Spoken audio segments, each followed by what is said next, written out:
Alors, bonjour. À l'occasion du mois de l'enfant guinéen, nous avons décidé de parler d'autisme aujourd'hui. Et mon nom est Fabi. Je suis maman d'un enfant de 8 ans. Mon enfant a été diagnostiqué à 8 ans de l'autisme, à 2 ans plutôt. Et je suis aujourd'hui avec Alimatou, Adèle et Aminata et nous allons parler de troubles de l'autisme. L'autisme est un trouble du développement qui se manifeste par une altération de la communication et des interactions sociales. Donc, en général, les signes sont plutôt un enfant qui ne répond pas à son nom lorsqu'on l'appelle, un enfant qui n'interagit pas avec les autres enfants, qui plutôt joue seul, un enfant qui ne fait pas trop attention à ce qui se passe dans son entourage, donc il ne regarde pas lorsqu'on lui parle. Et aussi le fait que certains enfants ne parlent pas, donc ne communiquent pas verbalement par la voix. Donc, ils prennent souvent la main de la personne pour montrer ce qu'ils veulent ou ils tirent la personne ou parfois ça se manifeste par des problèmes comme des agressions, des cris, des pleurs, mais ce sont tous des moyens de communication que l'enfant utilise en général. Donc, ça, ce sont quelques signes du trouble de l'autisme. Et je vais passer la parole à chacune pour se présenter. Aminata, je vais commencer par Alimatou et ensuite Adèle, ensuite Aminata. Ah, tu es mute. Excusez-moi, j'avais coupé le son. Mm-hmm. Alors, enchantée, Alima Toubari, je suis maman de 3 enfants et c'est mon aîné Ali qui est autiste sévère. Il va avoir 8 ans au mois d'août. Il a été diagnostiqué autiste à l'âge de 2 ans et demi. Et nous vivons en France actuellement. Okay. Adèle? Bonjour, c'est Adèle. Je suis maman de 2 filles. C'est ma dernière qui a été diagnostiquée d'autisme à l'âge de 1 an et nous vivons aux États-Unis. Okay. Et Aminata? Oui, bonjour à tous. Moi, je suis Aminata. Donc, j'ai un petit cousin qui est en Guinée. Il n'a pas été vraiment diagnostiqué parce que vraiment, comme vous le savez, en Guinée, il n'y a pas vraiment de diagnostic. Donc, c'est juste moi, à travers mes recherches, j'ai vu comment il est et je me disais peut-être que c'est vraiment de l'autisme qu'il a. Vu ses comportements et ses actions, c'est vraiment, ça ressemble au comportement des personnes qui ont le trouble de l'autisme. Okay.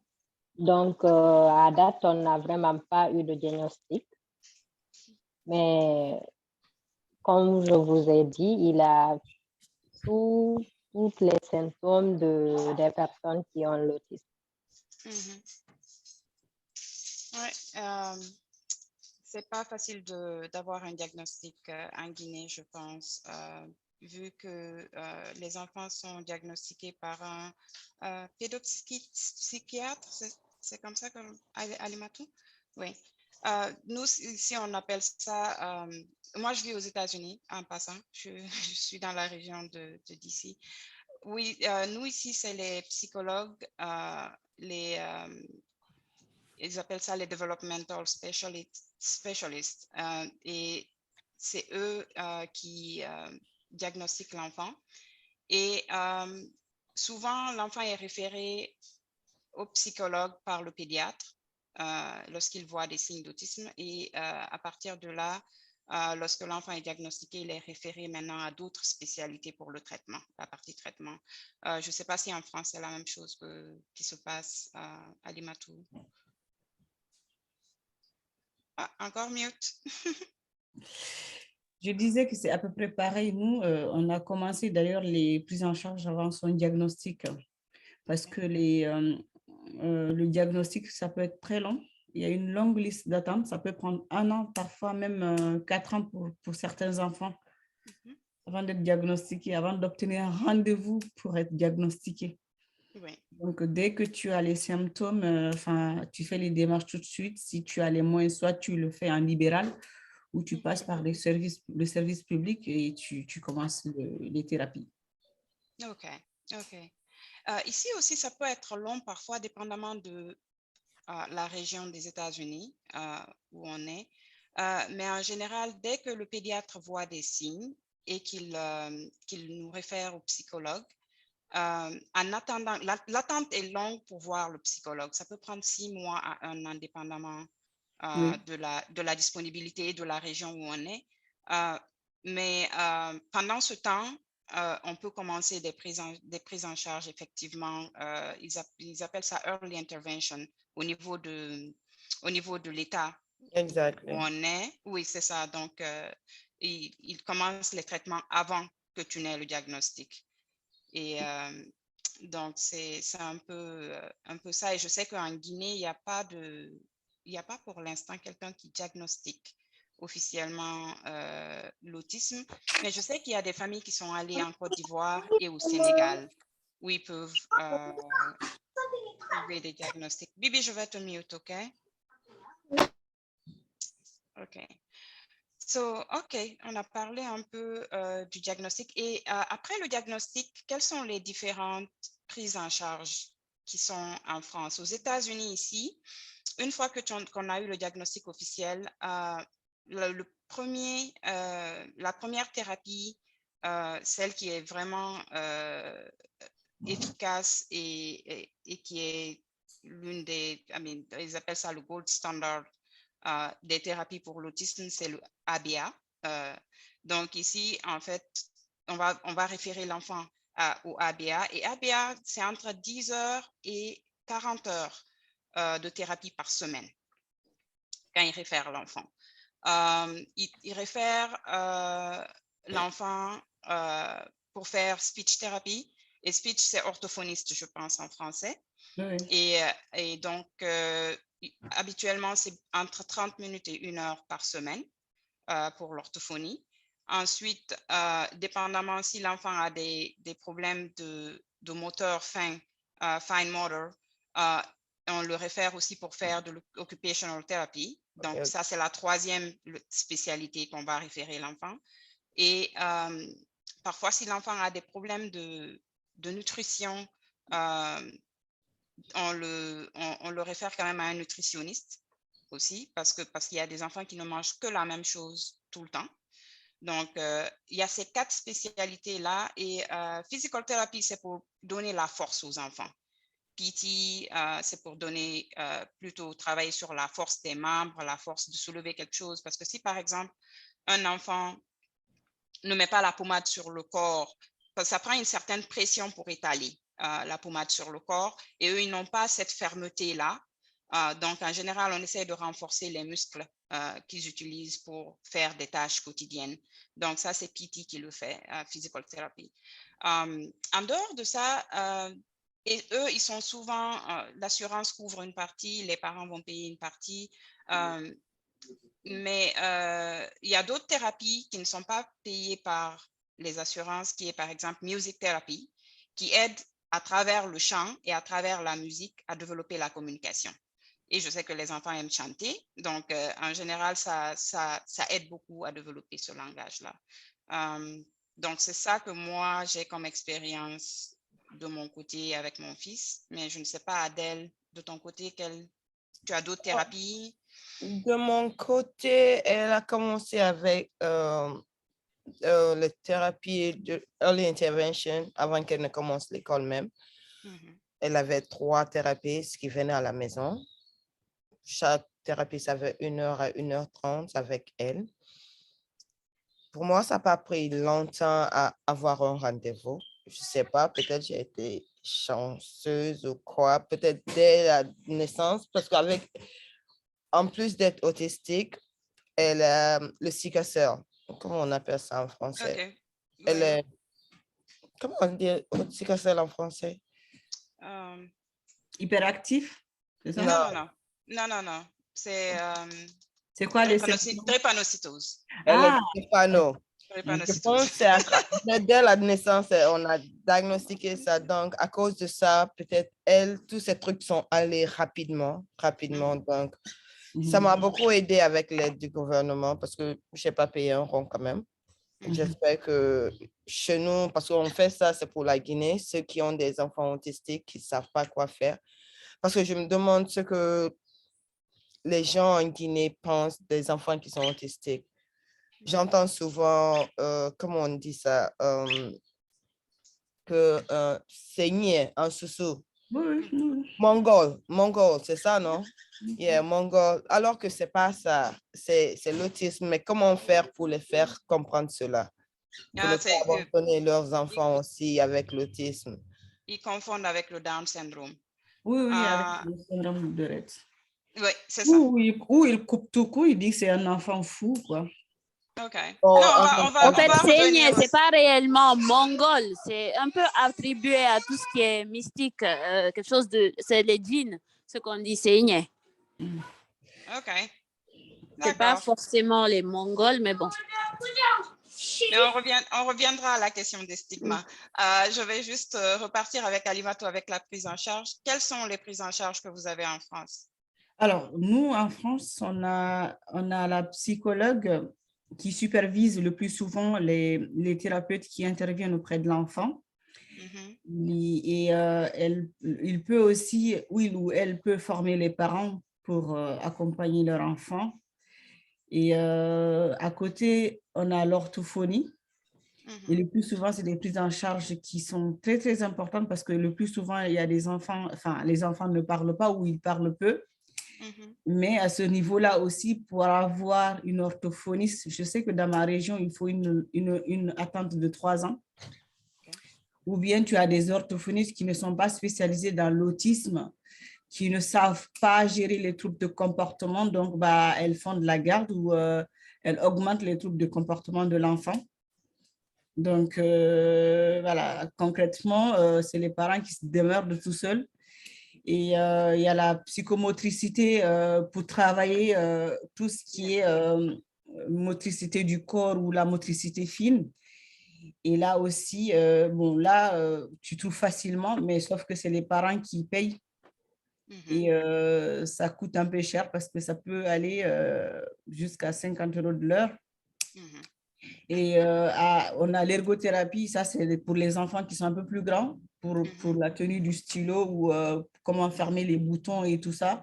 Ça rejoint un peu la motricité fine qu'on fait chez la psychomote, mais elle le fait de façon plus avancée. Après, on a aussi les éducateurs spécialisés. Et les éducateurs spécialisés aussi, ça dépend de la prise en charge qu'on a. Le plus souvent, ne sont pas pris en charge. Et comme tu as dit, la thérapie ABA a prouvé son efficacité, sauf qu'en France, ici, pour faire l'ABA à temps plein, il faut compter environ 2000 ou plus par mois. Et les éducatrices, il y en a qui te prennent jusqu'à 50 € de l'heure aussi. Donc, si tu veux, les prises en charge sont... on en a, mais c'est soit tu as beaucoup d'argent pour accompagner ton enfant ou bien tu te formes et ça aussi, ça prend beaucoup de temps et compte tenu de tout ce qu'on a à faire à côté avec les autres enfants, avec le travail, ça reste très contraignant. Ouais. Et donc, voilà, si tu veux, quelquefois, nous, les parents, on est un peu abandonnés, quoi. Et on se débrouille comme on peut. Oui. Voilà. Ouais. Et là, maintenant, pour peut-être... et Aminata, je sais que toi, tu es en Guinée avec Bibi. Bibi, en Guinée, il n'y a pas beaucoup de prise en charge. On a parlé de Fitima la dernière fois, je pense. Et est-ce que tu peux nous en parler un peu de comment ça se passe en Guinée au niveau des prises en charge? Au fait, en Guinée, il y a vraiment rien, entre parenthèses, parce qu'il faut savoir qu'il n'y a pas d'orthophoniste, sauf ceux qui viennent en mission pour environ 3 mois, certaines fois 6 mois, ça dépend. Et ils ne sont pas tout le temps là. Voilà, donc pas d'orthophoniste, pas de psychomotricien. Il y a une psychologue, la psychologue de l'école française, qui a un centre qui s'appelle Toumani Centre, quelque chose comme ça. Mais ce n'est pas réellement focalisé sur l'autisme. Voilà, donc en réalité, pour les autistes, il y a rien, je dirais ça comme ça. Et une chose en plus que j'ai remarqué, c'est que les écoles ne sont pas inclusives. À part l'école française, il faut vraiment trimer pour avoir une bonne école. Parce que moi, j'ai essayé Tom Pouce, ils m'ont clairement dit qu'ils n'étaient pas inclusifs. Donc voilà, donc, et les autres écoles aussi, il faut au moins avoir une AVS. Il n'y a pas réellement d'AVS formée, mais sur le tas, une personne qui soit peut-être un peu pédagogue, qui pourrait accompagner l'enfant, à qui on peut expliquer certaines choses, et avec la volonté, bien sûr, des enseignants, des éducateurs sur place ou bien de la direction, elle peut... Moi, c'est comme ça que j'ai essayé de gérer, en tout cas, mais honnêtement, il n'y a absolument rien. OK. Et, Voilà. OK, merci Bibi. Et d'ailleurs, tu nous amènes à la prochaine question qui touchait aux écoles, pour voir un peu comment ça se passe pour nos enfants dans les écoles. Ici, il y a 3 catégories de placement. Lorsque l'enfant est diagnostiqué et qu'il commence l'école, souvent il commence l'école autour de 3 ans, et il a ce qu'on appelle un IEP. Un IEP, c'est un document qui permet d'ajuster le curriculum de l'école, le programme de l'école à ses besoins. Donc, c'est un IEP, c'est l'école qui se rencontre avec les parents, les thérapeutes, si tu veux inviter des thérapeutes. C'est toute une équipe. Parfois, on peut trouver 10 à 12 personnes autour de la table juste pour parler de l'enfant. Et essayer de déterminer quels sont les objectifs sur lesquels on va travailler en suivant un programme académique. Qu'est-ce que l'enfant peut faire? Quels sont les goals sur lesquels on travaille? Et dépendamment du niveau de l'enfant, je parle de niveau comportement, niveau communication. Si l'enfant demande beaucoup de travail, c'est-à-dire que l'enfant ne communique pas, n'est pas verbal, n'est pas vocal, et il a beaucoup de problèmes d'agression, de comportement, à ce moment-là, souvent, on le met dans une petite classe, c'est-à-dire on le met dans une classe de peut-être 4 personnes. Ça va être peut-être 3 à 5 personnes maximum, et il y aura un enseignant et 2 supports, 2 aides, qui vont être 2 personnes qui vont aider dans la classe. Donc, c'est presque 1 sur 1 sur les enfants, parce que c'est une petite classe. Maintenant, si les enfants n'ont pas besoin d'un grand support, c'est-à-dire que l'enfant n'est pas agressif, il est juste pas il ne communique pas assez, il a d'autres signes de l'autisme, mais il n'est pas agressif et il ne s'échappe pas, il n'essaie pas de sortir de la classe, il n'essaie pas de courir, de monter sur les meubles et des choses comme ça. À ce moment-là, l'enfant n'a pas besoin d'autant de support. On le met dans une classe qu'on appelle inclusive classroom. Et ça, c'est une classe qui a peut-être 8 à 10 personnes, 8 à 10 enfants, et les enfants sont mixtes. C'est-à-dire qu'il y a des enfants qui sont diagnostiqués, et il y a des enfants qui sont diagnostiqués d'autres choses, qui n'est pas l'autisme, et il y a des enfants qui ne sont pas diagnostiqués. Donc, on peut avoir un mix. Maintenant, si l'enfant est vraiment a un fonctionnement assez élevé et qu'on peut le mettre dans une classe normale, à ce moment-là, il va dans une general classroom où il y a peut-être 20 à 25 enfants par classe, et il y a un enseignant, il y a le support qu'il faut. C'est ces 3 placements-là qu'on a au niveau au niveau académique ici. Mais je pense que c'est la même chose peut-être pour Adèle aussi. Oui, c'est la même chose. Ça a été la même chose pour moi aussi, mais tout dépend du diagnostic aussi, parce qu'il y a le spectrum et il y a l'autisme aussi, quoi. Mais ce que je sais que la première année, c'est vraiment un petit cadre. Les mettre dans un petit cadre pour voir comment ça fonctionne. Et la deuxième année, on les mélange. Et la troisième année, maintenant, on les met dans une grande salle. Maintenant, là, on se rend compte que l'enfant peut communiquer et apprendre vite avec les autres aussi, quoi. Parce que généralement, ma fille, elle ne mangeait pas. Elle mangeait une seule chose tous les jours. Mais lorsqu'elle est à l'école avec ses amis, elle mange avec eux. Donc, j'étais tout le temps à l'école pour demander comment ça se passe. Ou bien dès qu'il y a quelque chose, il y a du nouveau, elle change de nourriture, on me fait savoir. Mais à la maison, je lui donne, elle ne va pas manger. Moi, je n'ai pas eu assez de problèmes parce que je me suis mis dans la tête, moi, que l'autisme, ce n'est pas quelque chose de, like, si tu te laisses abattre par la façon dont on définit cette maladie, tu vas perdre le repère avec ton enfant. Je ne l'ai jamais considéré autistique. Quand elle commence à faire ses caprices, elle ne veut pas quelque chose, en tant que maman africaine, je lui crie dessus, c'est my façon, c'est my way or the highway. So, j'ai réussi à la mettre sur les pendules. Yeah, j'ai réussi à faire cela quand même.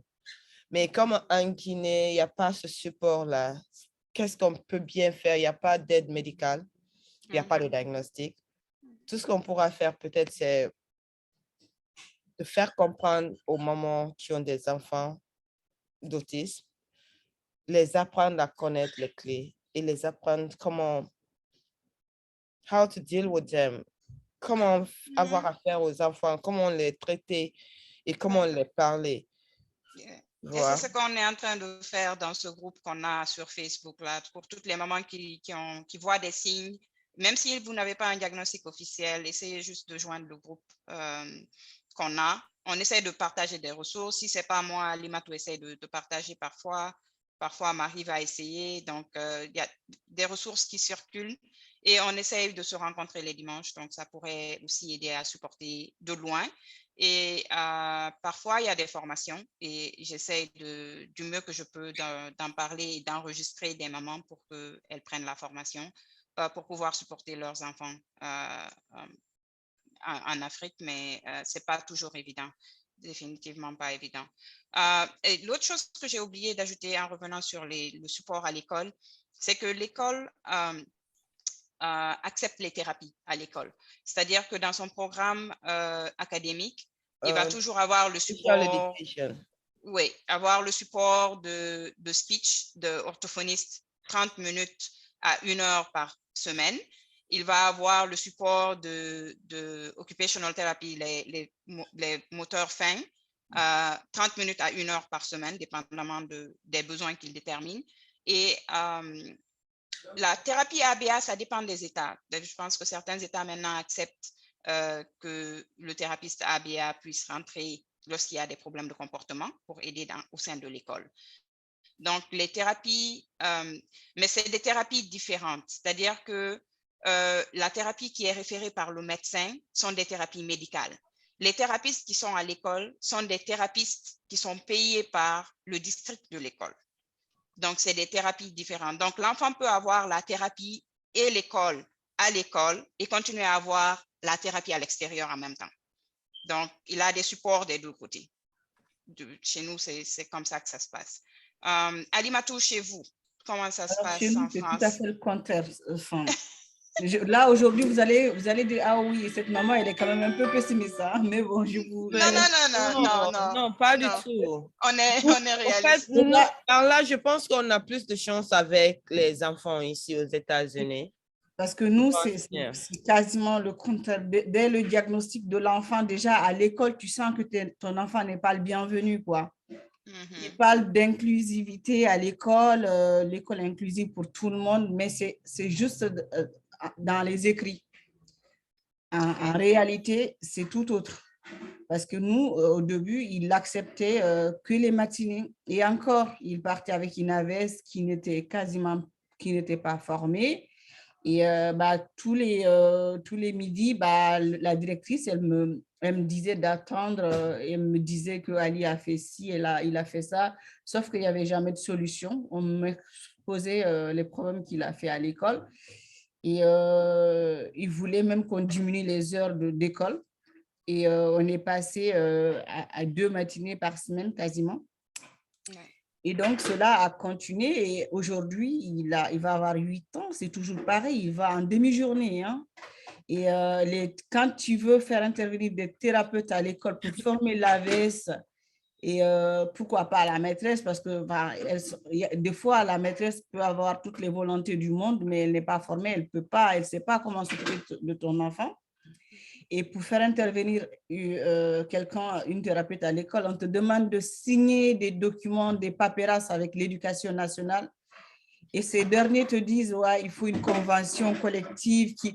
Le temps que tu fasses la demande et qu'on traite la demande, les 9 mois sont écoulés, il va dans une autre classe et là, on te demande de recommencer les démarches administratives à zéro. Et les prises en charge, et ça dépend des villes. Là où moi je suis, c'est très difficile à trouver. On a du mal à trouver des thérapeutes. Moi, je suis là actuellement, je fais 3 heures de conduite par semaine pour l'amener de gauche à droite.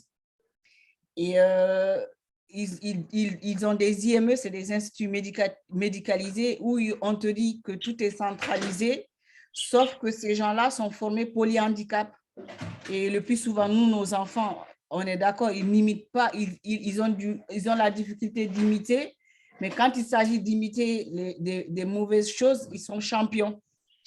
Donc, tu les mets avec ces enfants-là. Déjà, ton enfant, il a des troubles de comportement. Et il aspire tout, il prend tout de ces enfants-là. Tout le côté négatif. Donc, c'est compliqué. Et là-bas aussi, ils ne sont pas complètement, ils ne sont pas formés à ABA et du coup, ils font de la garde. Donc, si vous voulez, en France, on en est là encore, on est dans les années 1960 encore de l'autisme. Wow. Et il y a des pédopsychiatres qui se permettent de te dire jusqu'à présent qu'ils ont cette position psychanalyste, que ton enfant est autiste parce que tu l'aimes trop, que tu le maternes trop, que c'est parce que c'est ça, en gros, c'est ta faute si ton enfant est autiste. Ouais.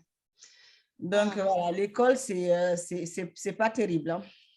Ouais, après, il y a beaucoup de mamans maintenant qui font l'école à domicile et c'est des mamans qui arrivent à le gérer, mais moi, personnellement, je ne peux pas parce que déjà, avec lui à la maison, j'ai du mal. Donc, faire l'école, l'avoir H24 sans m'occuper d'autres choses, je ne peux pas. C'est au-delà de mes limites, quoi. Quand tu as parlé de conduire 3 heures, ça m'est arrivé de le faire pendant un bon bout de temps parce qu'au début, lorsqu'il avait ses thérapies et qu'il allait à l'école à temps partiel, on l'amenait le matin à l'école, je le prends de l'école, je l'amène à la thérapie ABA, de la thérapie ABA, je le conduis chez le speech therapist et de là-bas, donc j'étais son chauffeur. Pendant les premières années de thérapie, je ne faisais que conduire. Ben moi, donc, ça fait 4 ans que je fais ça. Que tu fais ça, ouais. Et ça, c'est quelque chose.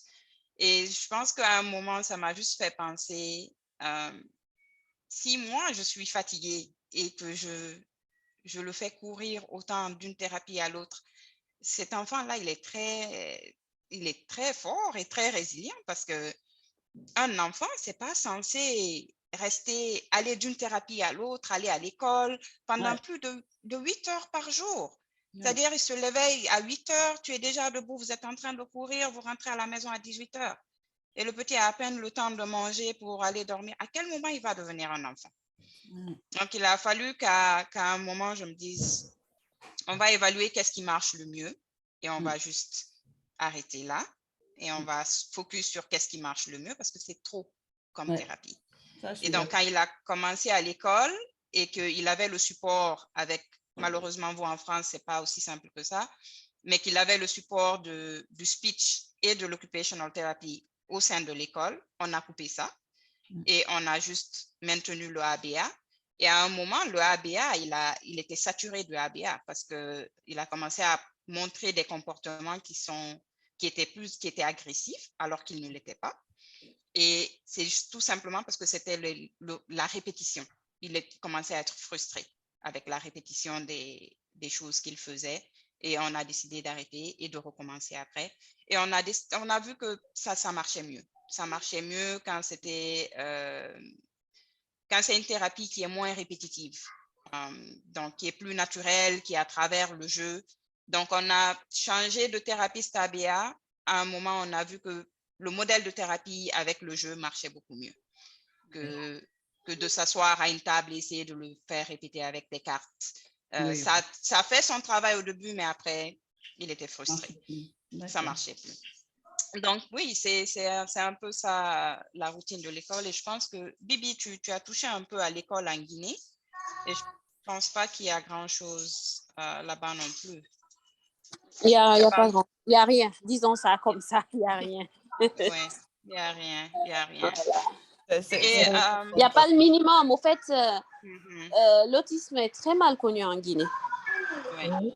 Déjà, on a du mal à trouver base, des il n'y a pas de diagnostic et on est encore plus autiste quand on n'est pas diagnostiqué. Donc, bien ils sûr, ne savent pas. Il faut déjà qu'ils sachent c'est quoi pour pouvoir avoir une prise en charge. Oui, et d'ailleurs, je pense que tu touches au bon point. J'allais demander à chacune d'entre vous, quels sont les signes que vous avez remarqués qui vous ont fait tiquer, qu'il y avait quelque chose qui n'allait pas? Parce que c'est peut-être ça qu'elles vont essayer de remarquer elles aussi en Guinée. Donc, je ne sais pas, quels étaient les signes? Alimatou, tu veux y aller en premier? Ah, tu es mute? À chaque fois, je copie, crie ici. Il crie derrière, c'est bon. C'est nos enfants. C'est nos enfants. En fait, moi, les signes, c'est par après, je me suis remémorée et enfin, dès 6 mois, il était hyperactif, c'est-à-dire dans son transat, il tapotait les pieds pendant un long moment et je me souviens, je mettais un tissu sous ses pieds pour ne pas qu'il se blesse les talons. Et quand je l'appelais, il ne répondait pas. Et moi, je le faisais des guilis et guilis. Enfin, il ne rigolait pas comme je voulais. Et puisque c'est mon aîné, je me suis dit, bon, il est comme ça. Mais après, à 18 mois, là, par contre, il était invivable. Il ne restait pas assis, même une seule seconde. Il courait. Il faisait les mêmes gestes à chaque fois. Il courait d'un endroit à un autre. Il pouvait faire ça pendant 1 heure si tu le laisses là-bas. Et il y avait quoi d'autre? Il ne s'intéressait pas aux autres enfants. Quand on allait au parc, bah, il était dans son coin. Et quand un enfant s'approchait de lui, bah, il ne le calculait pas. Il bougeait, il allait juste ailleurs. Et il était plus proche des adultes. Et ça aussi, il choisissait vers quel type d'adulte il faut aller. Parce que lui, c'est contraire à ce qu'on raconte sur les autistes. Il est très câlin. Il veut limite rentrer dans le ventre de la personne, il essaie de l'embrasser, que tu le connaisses ou tu ne le connaisses pas, il se fout. Que tu sois sa maman, s'il t'aime, bah, tu peux rentrer avec lui. Je ne fais pas la différence. Et donc, du coup, vers 2 ans, moi, je suis sortie j'ai enlevé mes lunettes de maman. Après, j'ai commencé à dire, ouais, peut-être il y a quelque chose qui ne va pas. Et avec mon mari, on a regardé sur le net. Et à l'époque, je vivais seule avec les enfants. Mon mari était en Afrique. Et on a regardé sur le net, on a tapé les symptômes parmi ceux que je vous ai cités là et on a vu que c'était de l'autisme. Okay. Donc voilà, je laisse la place aux autres parce que sinon je vais raconter jusqu'à demain. Ok, vas-y Adèle. Ouais, je me suis rendu compte qu'il y avait une différence avec elle parce que elle n'aimait pas les câlins. Moi qui suis sa maman, quand elle pleure, je la prends. Elle ne veut pas mettre sa tête sur mon épaule pour que je l'adore. Non, non, non, non. Elle n'aimait pas, elle préférait s'asseoir seule, pleurer, mettre le pouce dans la bouche et se balancer. Elle se balançait pour se calmer elle-même. Donc, je me suis dit, j'ai de la chance, je n'ai pas à la calmer, elle se calme toute seule. Mais elle bougeait trop aussi. Elle ne pouvait pas rester dans un coin assise, même 5 secondes. Même lorsqu'elle dort, elle bouge. Donc, j'ai parlé de ça au pédiatre.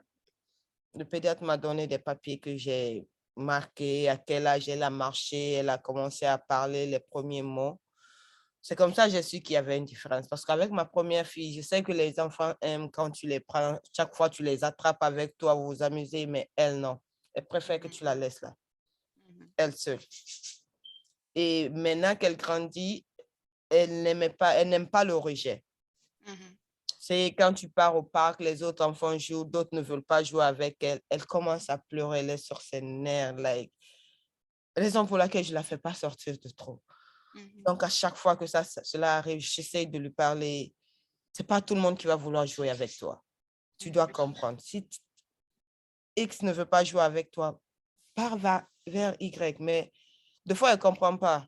Elle ne comprend pas du tout. Je ne sais pas. Lorsque le COVID a tapé cette fois-ci-là, avec le remote learning, les enfants étaient à la maison avec l'ordinateur. Imagine first grade, première année sur l'ordinateur. J'étais là, c'est moi, je suivais les cours avec elle. Come on. Je suivais les cours avec elle, mais même avec ça, elle avait des thérapies à faire. Avec Zoom et Meeting, je l'ai laissée, elle parlait, elle disait tout ce que, pourquoi elle ne reste pas tranquille. Parce que c'était très, très difficile pour qu'elle reste tranquille. Et jusqu'à présent, j'ai ce problème-là, mais je l'ai laissée. Elle est plus, mais elle parle. Ma chance, c'est qu'elle parle. Elle parle. Moi, j'ai eu assez de difficultés avec elle, avec la drépanocytose qu'elle a. Parce que par mois, on pouvait être aux urgences 2 à 3 fois. Et à chaque fois, on nous garde 2 à 3 jours. 2 fois 1 semaine, 2 fois 2 semaines. Mais même à l'hôpital, les thérapeutes venaient là-bas. Même lorsqu'elle est à l'hôpital. Et ça, je dis, j'ai eu la chance avec elle, avec les aides, parce que il fut un temps avec les va-et-vient à l'hôpital à cause de la drépano, j'ai failli péter les plombs. Donc, je n'en pouvais pas. J'ai dit, j'ai vraiment besoin d'aide. Moi-même, on m'a mis en thérapie. Je voyais un psychologue. Ben oui. Il y a de quoi. Il y a de quoi. Il y a de quoi. Ça, je comprends. Bibi. Hi, Hi, how are you? I'm good. You're good? Ah. Not right now because I have to put something in the oven by myself. Bibi, tu peux y aller? He's busy. Je ne sais même pas si Bibi est là.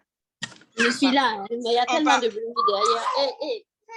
Ah, ok. Non, on parlait juste des signes. Je ne sais pas si tu voulais ajouter quelque chose. Et Aminata aussi. Donc, moi, au fait, tout s'est bien passé entre 0 et 12 mois. Il a évolué tout à fait normalement. Ce qui s'est passé, c'est qu'il a eu une régression entre 12 et 18 mois. Okay. Voilà, donc il avait déjà acquis le langage. Il disait quelques mots. Et du jour au lendemain, il a juste arrêté de parler.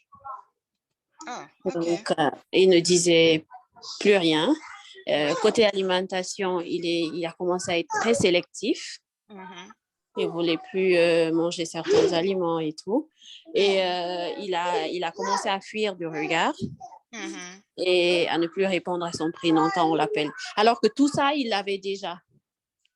Donc, vu qu'on avait voyagé entre-temps, je me suis dit que c'était peut-être dû au changement. On a quitté un pays pour un autre.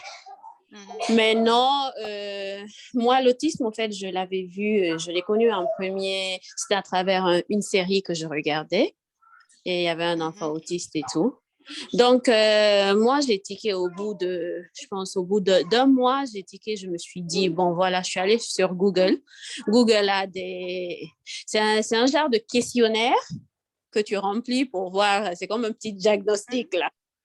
Voilà, donc quand j'ai rempli et tout, et voilà, il y avait un pourcentage quand même assez élevé qu'il le soit.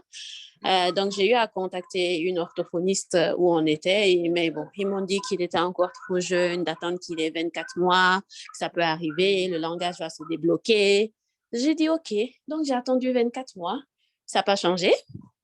Maintenant, j'ai encore changé de pays et quand je suis allée dans le nouveau pays, là, je suis allée directement vers l'orthophoniste qu'il a eu pendant, je pense, juste 2 mois et elle m'a conseillé d'aller voir un pédopsychiatre. Voilà.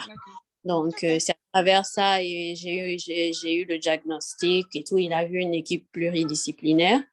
Et voilà, il a été diagnostiqué TSA sans étiologie. Voilà. Donc, c'est ça. OK. Sounds good. OK. Et Aminata, toi, c'est juste des signes que tu as vus. C'est ça? Oui, comme je vous ai dit, moi, c'est un petit cousin, mais il habite en fait il vit chez ma maman. Donc, quand je l'avais vu, il avait 2 ans. Quand je suis partie en Guinée, je l'ai vu.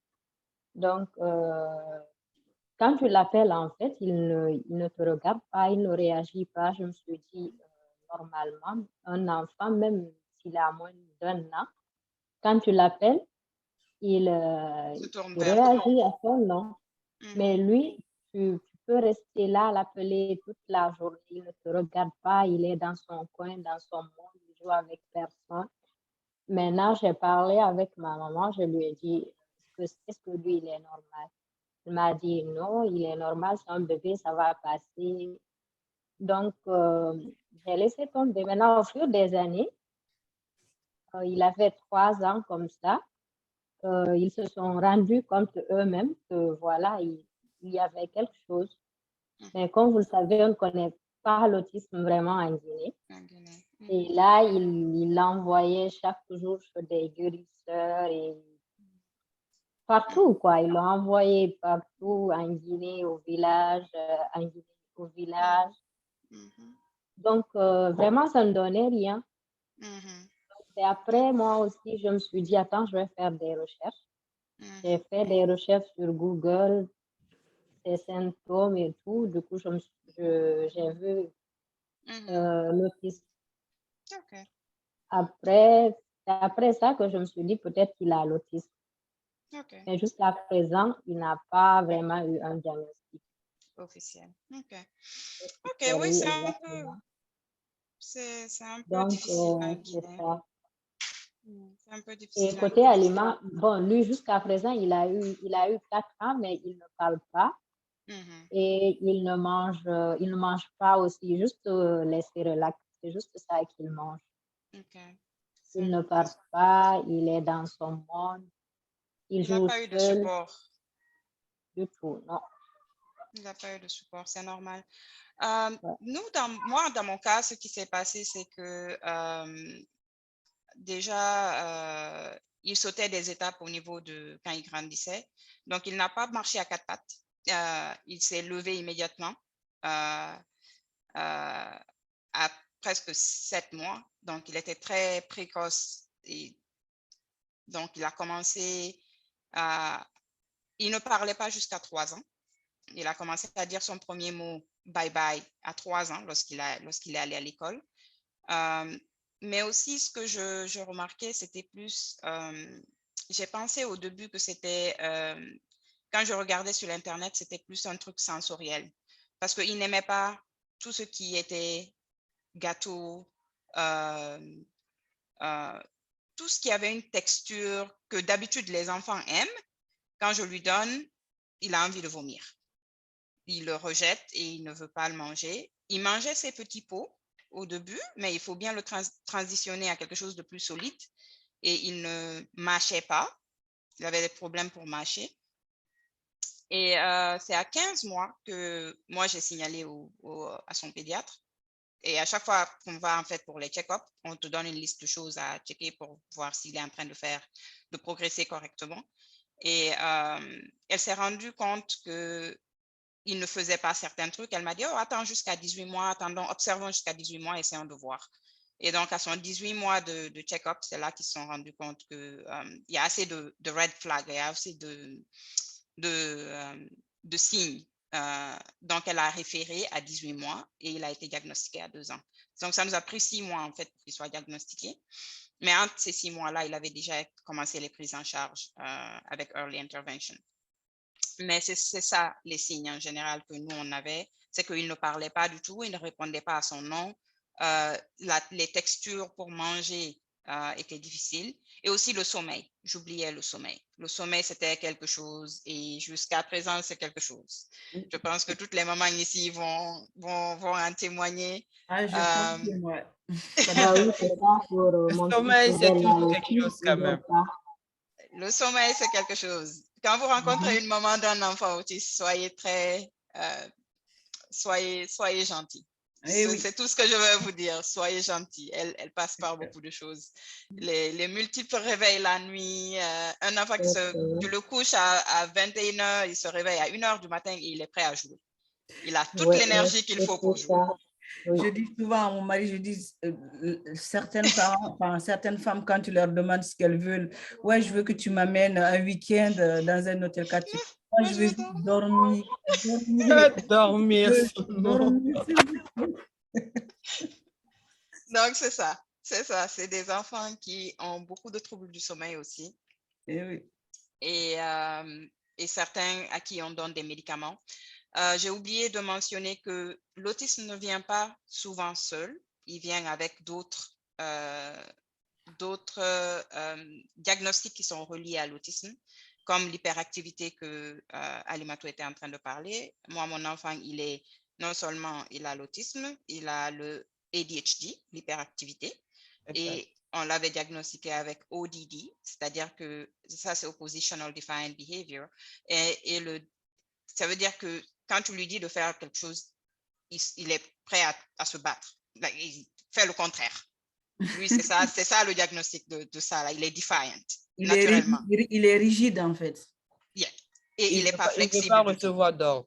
Il ne veut pas recevoir d'ordre. Il est la personne qui... Et c'est très difficile de dealer avec ces enfants-là. Même en ABA, les gens savent que c'est des diagnostics très compliqués quand ils sont ensemble. Parce que c'est des enfants qui sont hyperactifs, ne peuvent pas s'asseoir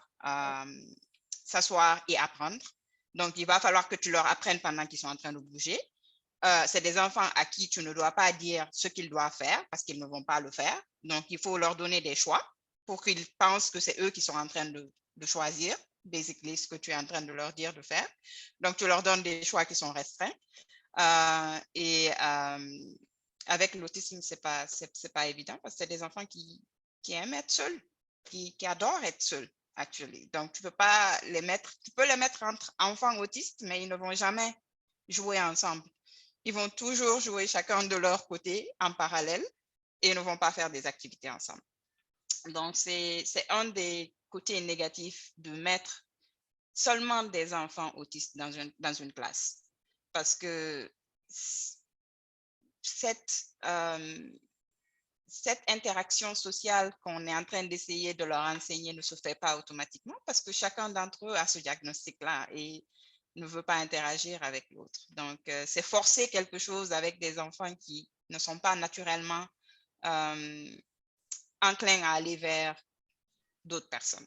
C'est pour ça que mixer avec d'autres enfants qui n'ont pas de diagnostic, c'est très important. Et les enfants qui ont aussi des frères, des sœurs, ont beaucoup plus de chances de développer un langage, de développer ce sens de communauté-là que des enfants qui vont être rigides. Un seul enfant qui est autiste, s'il est seul, il va être rigide, inflexible et c'est pas facile de gérer ça.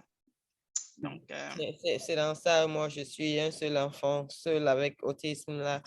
Fabi, tu as parlé de médicaments tout à l'heure. Je sais qu'il y a des mamans qui optent pour les compromis pour les enfants autistiques parce qu'ils sont hyperactifs.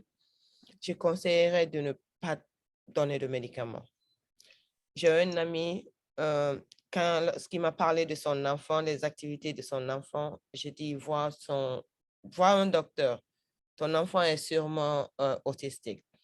Et exactement, ils ont fait les tests, il était autistique. Mais comme tu sais, aux États-Unis, la façon dont on travaille, c'est de fou. Like, tu rentres à la maison, tu n'as pas le temps de faire quoi que ce soit. Et l'enfant aussi est là, actif, hyperactif, ne veut pas dormir. Donc, il a opté pour le médicament. Maintenant, l'enfant est là, il est assis nonchalamment, il ne s'amuse pas. Tout ce qu'il fait, c'est manger. Il ne communique plus avec personne. Maintenant, il veut arrêter. Je dis, ça va prendre du temps. Ça va vraiment prendre du temps. Moi, lorsque le developmental doctor a dit, parler du médicament, je dis, le médicament, elle dit, je ne vais pas recommander. Si elle ne dort pas, elle est super active, c'est bon. Mais le fait qu'elle ne dort pas, c'est mieux de lui donner du mélatonine. Right? Même les adultes prennent ça. C'est over the counter. Tu peux prendre en pharmacie n'importe où. C'est ce que je lui donne à partir parce que je la mets au lit à 20h30. À 19h, 19h30, je lui donne ça. Parce que même lorsqu'elle a sommeil, tu vois dans ses yeux, elle a sommeil, elle ne veut pas dormir. Mais avec ça, je lui donne ça, je la mets au lit. Elle dort à moins de 10 minutes.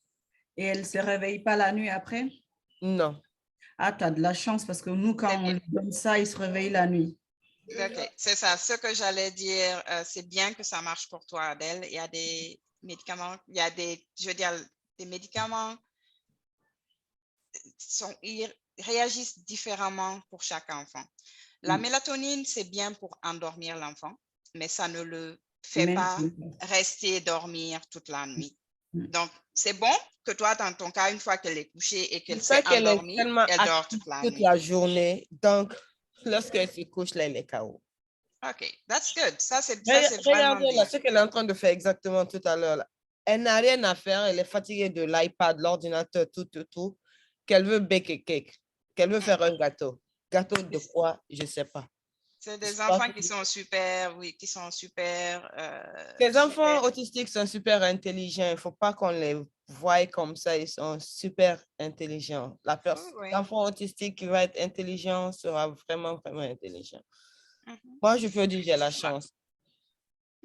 Ma fille, dans les recital school recitals, like, pour chanter, elle a une voix. Et moi-même, des fois, il y a des bouches-oreilles ici pour mettre dans mes oreilles.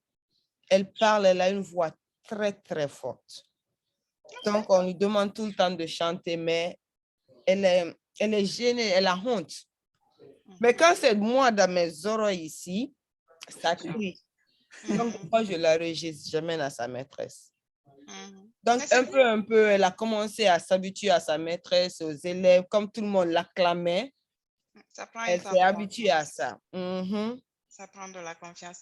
Donc, ce que je disais, en fait, pour revenir aux médicaments, c'est que certains enfants n'arrivent pas à dormir, à rester endormis avec la mélatonine. Spécialement le mien, ça n'a pas marché. Peut-être l'enfant de Alimato aussi, ça n'a pas marché. Moi, il a fallu qu'on essaye 3 ou 4 différents médicaments pour l'endormir, pour qu'on puisse avoir au moins 5 heures de sommeil. Et pourquoi c'est important au moins qu'il dorme? C'est parce qu'il allait en thérapie le lendemain, il était fatigué. Et quand il n'a pas dormi la nuit, imaginez l'enfant, il joue jusqu'à 4 heures, 5 heures du matin, à partir de 1 heure du matin. Et maintenant, à 5 heures, il se rendort, tu as la thérapie à 9 heures. Donc, tu dois le réveiller, qu'il prenne le truc. Tu ne peux pas rater la thérapie parce que ton enfant s'est endormi et s'est réveillé et s'est rendormi. Donc, vous allez en thérapie, il est fatigué, il pleure et la thérapie ne se passe pas bien, donc il n'apprend rien. Donc, oui, on a opté pour les médicaments et on a essayé plusieurs médicaments jusqu'à ce qu'on a trouvé ce qui marche pour lui. Des prescriptions. Oui, prescriptions. Et on a trouvé ce qui marche pour lui. Et il a pris ça pendant un bon bout de temps et il dormait de 21 heures jusqu'à 6 heures du matin. Ça nous achetait au moins ce temps-là. Et quand il se réveillait à 6 heures, c'est bon pour nous. Mais aussi, en plus de la thérapie, en plus du médicament, j'avais un petit trampoline dans le salon où à chaque fois comme Halimatou disait, l'enfant qui court partout à gauche, à droite et qui va, qui revient, je le redirigeais d'aller sur le trampoline et de sauter. Donc, il sautait et j'avais un petit sac à dos qui avait des poids dedans, qui était très lourd et il aimait transporter des choses. Donc, je le faisais monter les escaliers et descendre une dizaine ou une vingtaine de fois, juste pour le fatiguer. Parce qu'on s'est rendu compte que c'est des techniques, lorsqu'il est fatigué, il est plus calme, il court moins, il bouge moins et il est beaucoup plus focus pour faire les prochaines choses. Donc, oui, c'est les médicaments. Pour le ADHD, je dirais qu'on a essayé le médicament et en essayant des dosages de médicaments, on s'est rendu compte que ça ne marchait pas et ça, on n'a pas accepté du tout dès le début. Il a commencé à prendre le médicament. À un moment, on s'est rendu compte qu'il peut rire d'un coup et après pleurer. Et après rire, après pleurer. Donc, il avait un mood swing qui est venu avec la prise de médicaments qui n'était pas adéquat et il n'était pas lui-même. Donc, on a décidé qu'on préfère encore un enfant qui est hyperactif, mais qui est vivant et qui est lui-même, que de lui donner des médicaments qui vont le rendre une autre personne et qui vont... Donc, on n'a pas touché aux médicaments. Vous avez arrêté les médicaments maintenant? Oui, on a arrêté le médicament pour ça et j'ai arrêté le médicament du sommeil il y a peut-être 2 ans maintenant. Il ne prend plus son médicament du sommeil. Il se régularise, là, tu n'auras pas besoin de médicaments maintenant. Parce que moi, j'ai beaucoup peur des médicaments. Le médicament du sommeil... Parce que l'enfant peut être accro à cela. Mais ce que j'ai fait en fait avec le médicament de sommeil, c'est que j'ai diminué le dosage petit à petit. Et au début, c'est difficile parce qu'au début, il va se réveiller un peu plus tôt. Mais à un moment, ça va se remplacer. Il va arriver à dormir un peu plus longtemps. Il faut juste se préparer pendant un week-end. Quand tu coupes le médicament un week-end, il faut couper pendant le week-end. Il faut être prêt à te lever plusieurs fois la nuit. Et au moins, d'ici lundi, il va se réhabituer à se recoucher et à dormir un peu plus longtemps. Donc, c'est ce qu'on a essayé de faire avec lui. Et ça a marché. Maintenant, il dort toute la nuit sans médicament. Donc, il n'a aucun médicament en ce moment qu'il prend. Donc, je sais que c'est des choix, c'est très difficile parfois. Moi, je ne déconseillerais pas les gens de ne pas prendre ou de prendre des médicaments. Faites ce qui marche pour vous. C'est ce que je dirais aux parents. Voilà. Je rebondis un peu par rapport aux médicaments du sommeil. C'est vrai que les médicaments peuvent faire peur, mais si tu mets le médicament et le manque de sommeil dans deux balances, le choix est vite fait, quoi. Moi, je me suis retrouvée à dormir au volant. Je me mordais pour ne pas dormir. Je descendais les vitres alors que j'étais à 110, juste pour me réveiller, pour que j'ai peur et pour me réveiller. Donc, entre mourir et lui donner des médicaments, donner la mélatonine ou quelque chose qui l'aide à dormir, des fois, il vaut mieux lui donner les médicaments pour qu'il ait une bonne nuit de sommeil. Et puis, comme l'a dit Fabi, essayer de trouver des astuces. Nous, par exemple, là, actuellement, on a arrêté même la mélatonine. On lui fait, quand on a le temps, pas tous les jours, il ne faut pas mentir, quand on a le temps, on lui fait faire 2 heures de vélo et là, il vient, il est en train de manger, il dort en fait. Là, il mange et il dort. Il va se réveiller super tôt, vers 5 heures, 6 heures, quand il y a l'école. Moi, ça ne me dérange pas, je me lève à la même heure. Quand il n'y a pas école, j'essaye de lui donner, je lui mets un tout petit peu, je lui donne un peu le téléphone et il se rendort. Donc, au tout début, je pense qu'il faut voir avec les médecins et voir effectivement ce qui marche pour notre enfant parce que des fois aussi, on en a besoin. Il faut tout essayer quand même. Il faut tout essayer. Bibi, toi, tu n'as pas eu ce... C'est quoi, chérie? Oui, après, on va chercher l'oiseau. Bibi, tu es toujours là? Je sais pas. Bibi et Aminata se sont endormis ou quoi? Non, je suis là, au fait, je n'arrivais pas à désactiver. OK. Donc moi, oui, il y avait des problèmes de sommeil, mais moi, depuis le début, je voulais vraiment rien donner parce qu'à la base, je me dis, je suis en Afrique, je ne sais pas ce qu'ils vont me donner comme médicament, donc je ne voulais vraiment pas prendre de risques.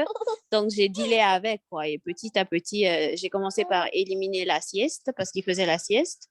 Donc, lorsque je l'ai éliminé, et il se dépensait beaucoup et petit à petit, il arrive à faire des nuits complètes quand même. Et ça, depuis qu'il a 4 ans. Et là, il a 6 ans. Bon, 3 ans. Maintenant, là, il a 6 ans.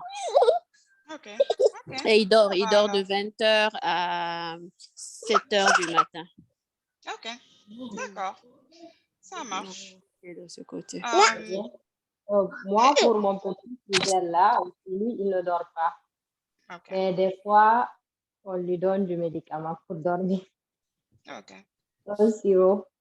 OK. OK. Mais c'est juste pas chaque jour parce qu'il ne dort presque pas. Oh, le pauvre. Il ne dort pas.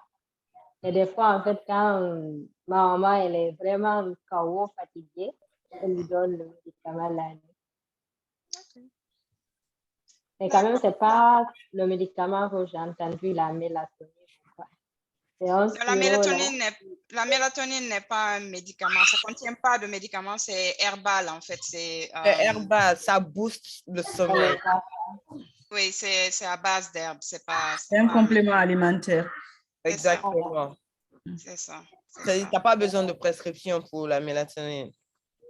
D'accord. Donc, c'est disponible dans les pharmacies, vous dites? Oui, dans les pharmacies ici, aux États-Unis. Et je pense en France. Ils en ont là-bas aussi. Hein? Peut-être en voyant la boîte, tu vois. Peut-être tu mettras la photo sur le... Oui, je te mettrai la photo, Aminata, sur le groupe. Ça s'appelle mélatonine. Voilà, Ok, je vais chercher ça pour eux parce qu'ils le donnent là-bas en sirop très Oryx. Je ne sais pas celles qui sont en Guinée si elles connaissent. OK. OK. C'est un sirop Donc, ça nous, on va passer à la prochaine question qui est, peut-être que certains d'entre vous n'ont pas encore vu d'adultes autistes, mais je sais que peut-être Aminata, elle en a vu. Elle a une amie, je pense, qui a un jeune adulte, enfin, pas jeune adulte, mais qui est grand. Donc, je voulais savoir en termes de service, comment vous pensez, comment vous voyez le futur d'un enfant autiste là où vous vivez. Je peux peut-être vous parler du côté des États-Unis. Ici, je travaille avec des adultes aussi qui sont autistes. Ce qui se passe, c'est que les services dont on a parlé, des prises en charge dont on a parlé au début, ça diminue au fur et à mesure que les enfants grandissent. Oui. Donc, au fur et à mesure qu'ils arrivent à être des adolescents, là, on va penser plutôt à les transitionner vers des métiers, à les transitionner dans la communauté, à leur trouver des activités plus dans la communauté. Et ils auront dépassé certaines thérapies, pas dépassé certaines thérapies, mais je veux dire, il n'y aura pas autant d'heures de ABA, par exemple, pour un adulte qui est autiste. Parce que ce besoin-là souvent diminue avec l'âge et en grandissant. Et donc, le speech, occupational therapy, toutes ces thérapies que vous voyez, c'est des thérapies de départ, mais souvent en grandissant, ça va laisser place. Ici, en tout cas, c'est plus les waivers qui sont donnés par les États qui vont quelque part donner des services. Et les services là sont différents parce que maintenant, quand c'est des adultes et qu'ils ont besoin de support, donc ils vont avoir besoin de support pour apprendre à cuisiner, à se laver, à être indépendants. Donc, c'est un autre service carrément, Activities of Daily Living Skills. Donc, ça va être des agences qui vont gérer ça. Ils vont envoyer quelqu'un à la maison ou quelqu'un dans une résidence si les parents ont décidé que l'enfant ne vit pas avec eux.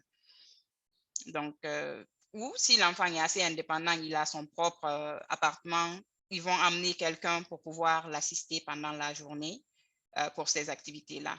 Mais je veux juste dire que les thérapies de départ dont on a parlé, c'est beaucoup plus les enfants jusqu'à un certain âge. Une fois qu'ils transitionnent à l'âge adulte, ça va être d'autres services qui vont commencer, des services plutôt dans la communauté et dans la vie en général. Donc, l'implication des parents est très, très importante dès le début pour leur donner les outils qu'il faut, leur donner le langage, leur donner les thérapies ABA et les thérapies orthophonistes, ergothérapeutes, tout ça, c'est très, très important dès le début pour que l'enfant ait une base solide pour pouvoir avoir une meilleure vie plus tard et être beaucoup plus indépendant plus tard. Parce que sinon, imaginez, moi, je travaille avec des parents qui sont presque à la retraite ou qui sont à la retraite et qui doivent s'occuper encore de leur adulte, leur jeune adulte qui est autiste. Et c'est vraiment pas facile. C'est pas facile parce qu'ils ont moins d'énergie, ils ont moins de ressources, moins d'argent à cet âge-là et ils ont besoin de plus de support parce qu'ils n'ont pas la force de forcer quelqu'un qui est adulte. Il est beaucoup plus fort, beaucoup plus grand. Quand il refuse quelque chose et quand il est agressif, c'est vraiment, il peut faire des dommages. Il peut faire des dommages, il peut jeter des choses, casser des choses. Donc, c'est important de leur apprendre dès le bas âge, de leur donner les outils de communication pour qu'ils puissent remplacer le langage par ces gestes qui sont agressifs ou autres qu'ils ont. Donc, si des familles en Guinée ont besoin de support pour ce type de comportement-là, joignez le groupe, joignez notre groupe de parents et je pense que Halimatou peut partager des ressources, je pourrais partager des ressources pour vous aider à gérer ce genre de problèmes très tôt avant que la personne ne devienne que ce soit ingérable, en fait, que la personne soit trop grande et que ce soit pas facile d'apprendre à la personne à communiquer. Je ne sais pas comment ça se passe au niveau de la France. Alimatou, tu connais des gens autour de toi qui ont de grands enfants autistes? Ah. Alors, je connais 2 adultes actuellement et bon, c'est 2 cas différents. Le premier, lui, il est autiste Asperger et il est très intelligent, mais il n'est pas autonome. Donc, il est arrivé à un niveau, il partait à un institut et ces gens-là n'ont plus grand-chose à lui apporter du point de vue pédagogique, enfin, tout ce qui est scolaire. Et il se retrouve avec sa maman et on a envie de lui faire des métiers, mais il n'est pas du tout autonome. C'est un enfant, il est grand. Même pour aller aux toilettes, c'est compliqué. Il n'est pas encore complètement, il ne peut pas se nettoyer, tout ça. Donc, si vous voulez, je me souviendrai toujours de ce que tu m'as dit, Fabi, quand je t'ai demandé, j'ai beaucoup de choses à travailler, je suis formée, mais je ne sais pas par où commencer. Tu m'as dit l'autonomie. Je crois que c'est il y a beaucoup de choses à faire, hein, mais l'autonomie, vu qu'on va le travailler toute la vie, je pense que c'est super important de travailler dès maintenant, nous qui avons des enfants jeunes, parce qu'une fois adulte, comme l'a dit Fabi, c'est très difficile à travailler. Et si un adulte autiste n'est pas autonome, c'est compliqué parce qu'il peut faire de mauvaises rencontres. Il ne peut pas se séparer de ses parents. Il ne peut pas trouver un emploi. Il ne peut pas se marier. C'est très compliqué, quoi.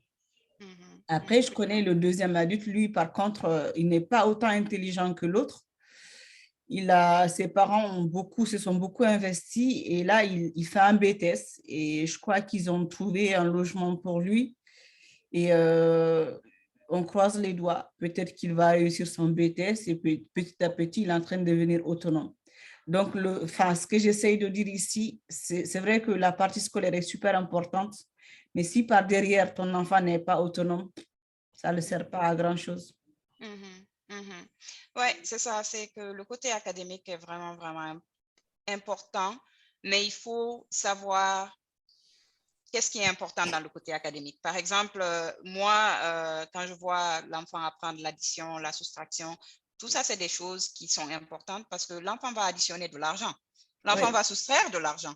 Lui apprendre la monnaie, c'est important parce qu'il va falloir qu'il sache compter l'argent qu'on lui donne, qu'il sache faire un budget, qu'il sache savoir combien il a et combien il peut, qu'est-ce qu'il peut payer avec ce qu'il a. Donc, ces choses-là, quand je les vois, je fais directement la connexion. Chaque chose que j'ai dans mon IEP pour mon enfant a une connexion avec l'indépendance plus tard. Je me bats tous les jours pour que quand ils disent, OK, we'll work on additions, on what this and that. À chaque fois qu'ils disent quelque chose, j'essaie de lier ça à sa vie plus tard. Donc, j'essaie de dire, oh, mais comment est-ce que ce truc-là peut être transféré dans la vie normale, dans la vie de tous les jours? Donc, il va falloir essayer de vraiment de travailler très tôt sur l'autonomie et de travailler sur l'indépendance de l'enfant très, très, très tôt, dès le bas âge. Et je voulais dire que nos enfants ne sont pas handicapés. Je veux mettre ça sur la table en même temps, que les gens puissent comprendre. Nos enfants ne sont pas handicapés. Nos enfants sont handicapés par la société. Nos enfants sont handicapés par l'école. Nos enfants sont handicapés par les autres parce qu'ils pensent que nos enfants ne sont pas assez intelligents ou parce que tout simplement, ils ne parlent pas, ils ne savent pas communiquer, qu'ils sont bêtes ou qu'ils ne comprennent pas ou quoi que ce soit. Chaque enfant, si tu prends le temps de l'enseigner, il apprend. Il faut juste comprendre sa façon d'apprendre. Juste comprendre sa façon de communiquer, rentrer dans son monde et lui apprendre ce que tu veux lui apprendre. Exactement. Donc, c'est pour ça qu'il faut des gens qui sont très formés, et qui ont aussi cet esprit d'enfant-là, la patience et l'esprit d'enfant, l'esprit de jouer. Parce que souvent, l'enfant, tu le rejoins dans son jeu. Il n'y a rien qui est bizarre, il n'y a rien qui n'est pas normal. Et ces enfants-là, c'est des anges. Ils n'ont rien de malicieux. Ils ne font rien de méchant. Tout ce qu'ils font. On va juste arrêter de voir ces enfants-là comme handicapés, c'est tout. Il n'y a pas de handicap chez les enfants. C'est comme si, comme le dit mon mari, c'est comme si tu disais que quelqu'un est noir. C'est sa peau, c'est son identité. Ils sont autistes, mais ça ne fait pas d'eux des moins qu'eux. Ce n'est pas des enfants moins que les autres. Donc, quand Adèle disait que, et je sais qu'Alimatou se comporte de la même manière avec son enfant, il faut les mettre au pas. Ils ne sont pas différents des autres enfants. Ils sont capables de plier les habits, ils sont capables de les laver, ils sont capables de faire la vaisselle, ils sont capables de se brosser les dents. Il faut juste leur apprendre. Ils sont très intelligents et jouent sur toi tes décisions. Il faut être patient. Ça demande beaucoup de patience, beaucoup de répétition, mais ça, ils vont y arriver si on y met l'effort. Mais souvent, je pense que c'est les adultes, nous les parents, peut-être les enseignants, peut-être la communauté, nous ne sommes pas assez patients pour leur apprendre. Donc, ça prend beaucoup de patience. Oui, ils sont des enfants comme n'importe quel enfant. Donc, il ne faut pas essayer de dire, oh, parce qu'il est autiste, il ne peut pas faire ci. Non. Donc, il faut vraiment mettre les standards au même niveau que les autres et essayer de leur faire les mêmes activités de leur âge, des enfants de leur âge. Donc, il faut toujours, moi, je me réfère toujours à l'âge. Ah, qu'est-ce qu'il peut faire à 4 ans? Qu'est-ce qu'il peut faire à 6 ans?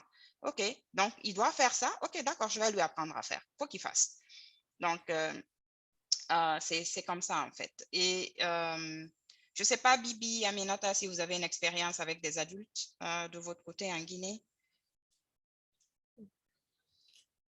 Ma fille a fini son gâteau.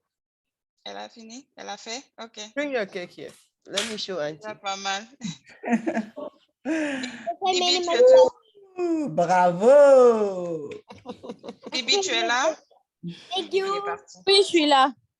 OK. Je disais si vous Alors, aviez... donc, je ne connais pas d'adultes autistes en Guinée. Bon, on revient toujours aux questions du diagnostic. On m'avait parlé une fois sur le groupe, j'ai vu une publication à propos d'une fille autiste de 18 ans et tout. Mais ce n'est pas quelqu'un que je connais, donc je ne sais pas. Alors, donc, moi, sur l'avenir d'un enfant autiste en Guinée, honnêtement, je suis pessimiste. Oui, parce que encore, la société n'est pas prête à les accepter peut-être, mais encore moins chez nous. Pourtant, on est plus, je dirais, famille en Afrique, on est plus genre l'un pour l'autre, mais c'est vraiment très compliqué. Donc, pour l'instant, en tout cas, vu qu'il n'y a rien, et je sais que ça ne va pas se faire du jour au lendemain, il faudra beaucoup de temps déjà pour pouvoir expliquer aux personnes, parce que même dans la propre famille de ces enfants, beaucoup ne comprennent pas de quoi il s'agit. Donc, voilà, et beaucoup assimilent ça à plein d'autres choses. Et là, ça me ramène à la prochaine question. Comment ça se traduit en Guinée? Quels sont les stigmas? Quels sont les challenges qu'on rencontre? Comment est-ce que les familles ont reçu cette nouvelle-là d'avoir un enfant autiste? Moi, je vais commencer. Je pense que c'est un moment qui a été très difficile pour moi parce qu'en Guinée, je pense qu'ils sont plus dans la comparaison. Et c'est super stressant. On t'appelle, on te dit, ouais, ton enfant, il a 6 mois. Il n'a pas marché à 4 pattes encore. Bah, il est né au même mois avec l'enfant de mon voisin. Lui, il marche déjà. Et ton enfant, il a 2 ans, il ne parle pas. C'est bizarre. L'enfant de l'autre, il a parlé. Pourquoi ton enfant, il ne regarde pas? Il n'est pas intelligent ou quoi? C'est ce genre de remarques. Et même ici en France, la première fois que j'ai dit à une amie que mon fils est autiste, quand il a été diagnostiqué, elle m'a dit, tu ne le répètes à personne, hein, surtout pas à la communauté. Hein. Parce que c'est parce que j'ai fait quelque chose. C'est une bêtise ou quoi de faire un enfant autiste? Et même dans ma famille, je me souviens, quelqu'un m'avait dit une fois en me faisant une prière, mon enfant, traduction littéraire, il n'est pas au complet. Il n'est pas complet. Voilà, le complète, quoi. Donc, c'est ce genre de choses. Là, je ne vais pas tarder à aller, mais je sais que là-bas, un enfant autiste, il est fou. il a les jeans ou c'est toi qui n'as pas cherché la baraka auprès de ton mari, tu es mal éduqué, donc ça se répercute sur ton enfant. Okay. Donc, c'est une vie, c'est quelque chose, ou bien ta maman, elle était méchante, donc ça va sur son petit-fils. C'est très mal traduit quand même. Voilà, tu es avant, quand tu étais jeune, tu avais eu une vie de débauche, tu as rencontré les diables, c'est leur enfant, ça. Donc, mais c'est exactement ça. Hein. Non, mais on entend tout. Moi, l'autisme de mon fils, déjà, j'ai eu du mal à l'accepter. Là, ça va. Maintenant, c'est soit tu m'aimes avec lui ou tu m'aimes pas tout court et tu me laisses tranquille. Ouais. Mais dans la famille, tu entends des mots, c'est encore dur. Hein? Ouais. Et je me dis, s'il y a une chose vraiment à travailler dans le pays, c'est ça.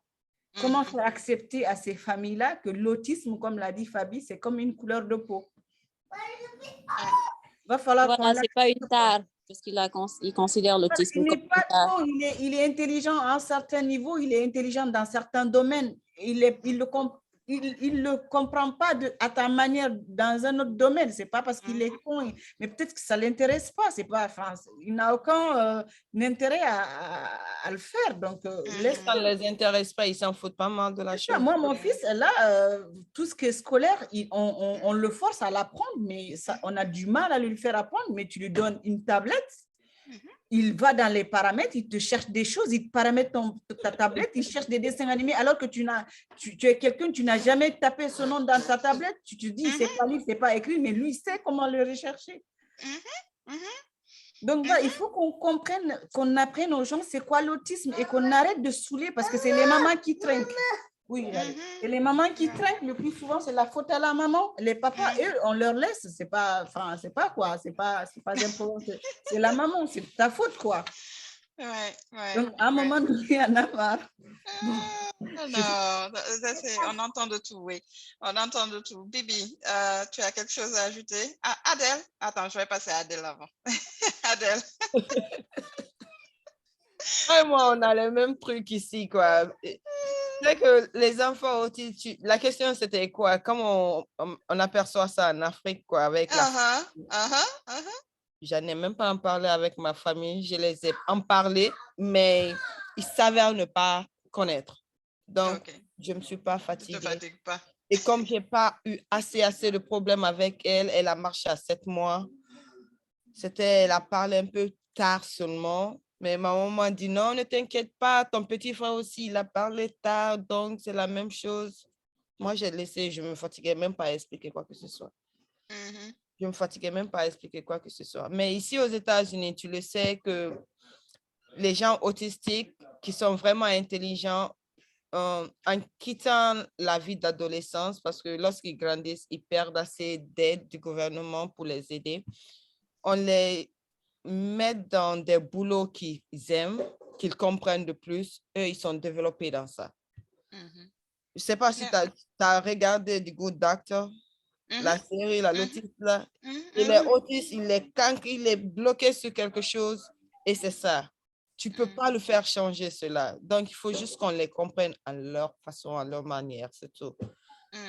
Ouais, il faut qu'on les rejoigne dans leur monde. Bibi, tu as d'autres stigmas et d'autres challenges à ajouter? Moi, je pense que Alimatou a fait le tour de ce qui se dit.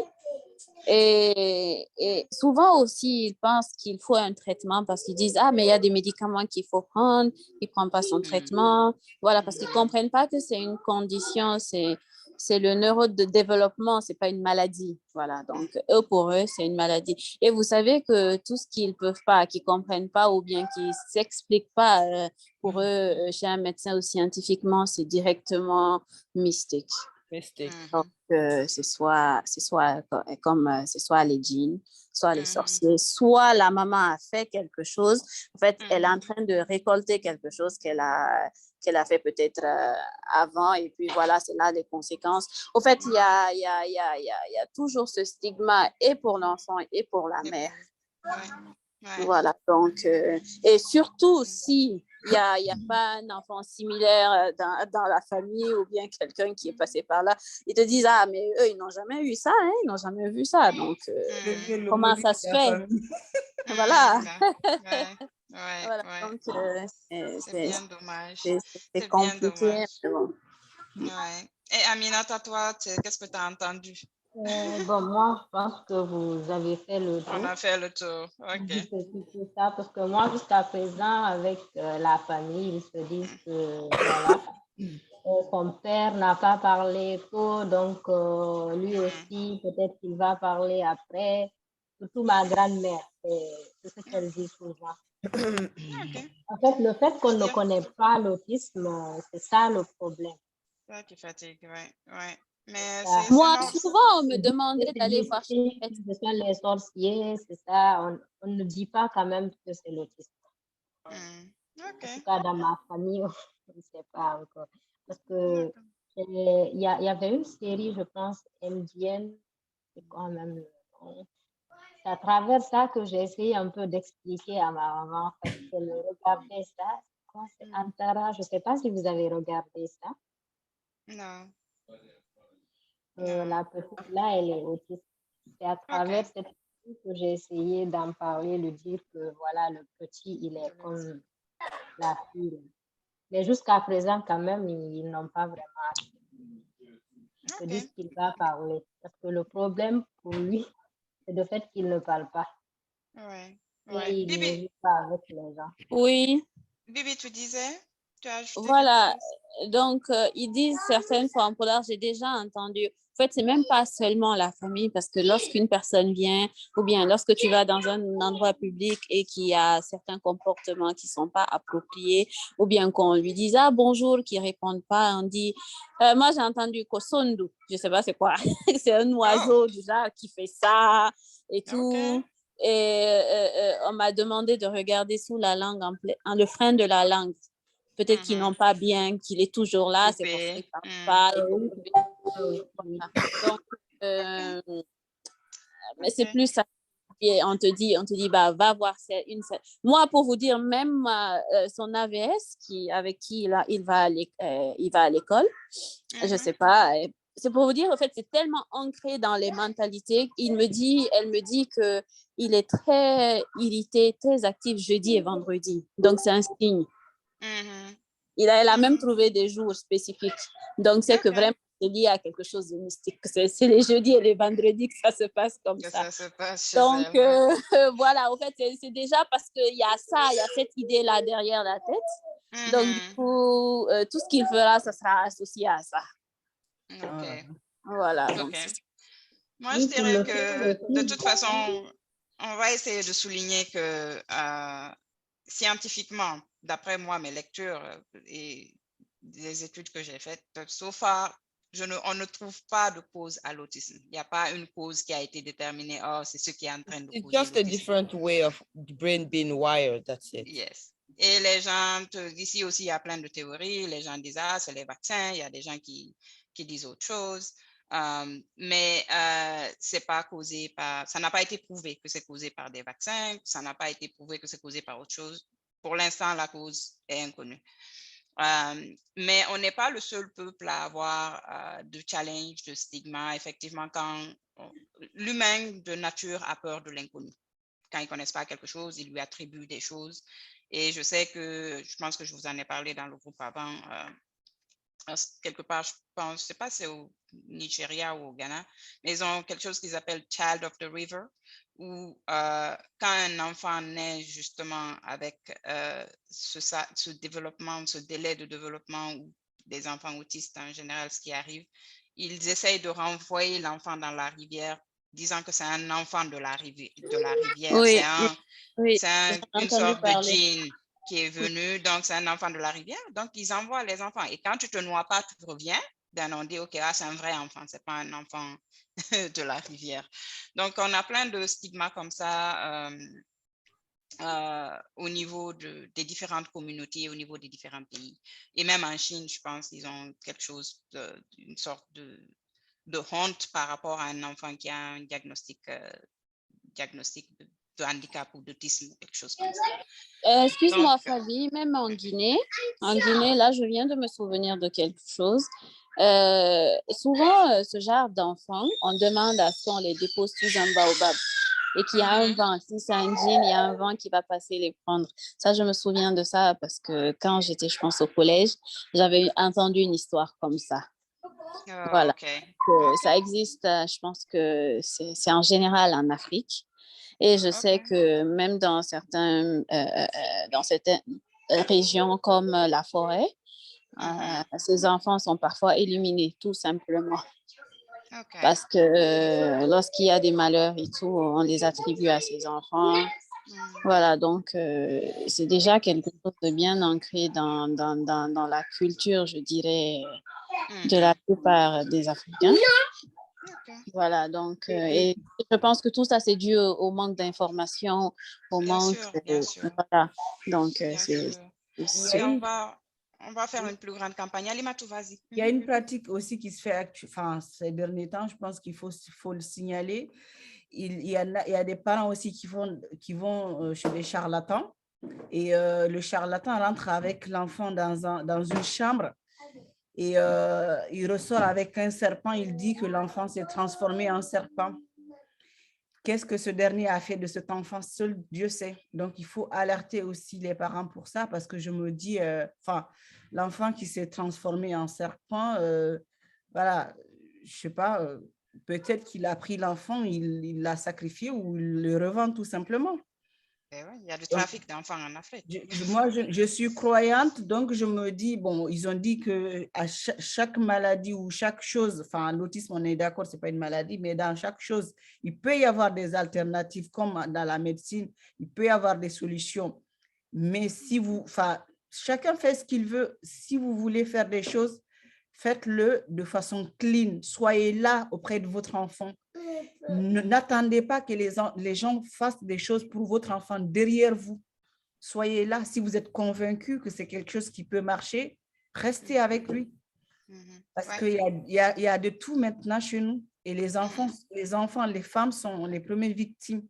Et il faut savoir aussi que chez nous, les femmes, ça va encore pour certaines, mais on a cette faiblesse-là. Si toute une famille se ligue, se dit que voilà, cet enfant a besoin de ça, c'est difficile qu'une mère seule puisse défendre cet enfant parce que je sais que beaucoup de femmes en Guinée certainement rencontrent ce problème-là. Parce que vous savez un peu, notre société, elle est patriarcale. Donc, c'est l'homme qui a raison, c'est les hommes, ce qu'ils disent, il faut le suivre. Donc, voilà, il y a ces moments.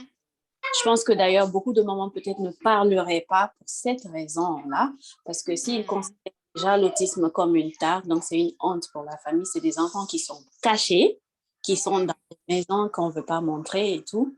Donc, c'est dommage. C'est dommage. Alors, pour conclure, je pense qu'on va essayer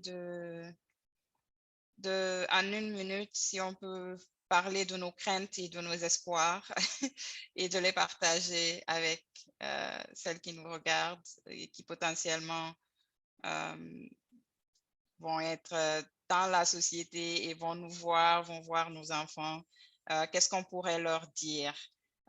Lorsque vous voyez un enfant autiste, comment réagir? Donc, je ne sais pas, quelles sont vos craintes, quels sont vos espoirs?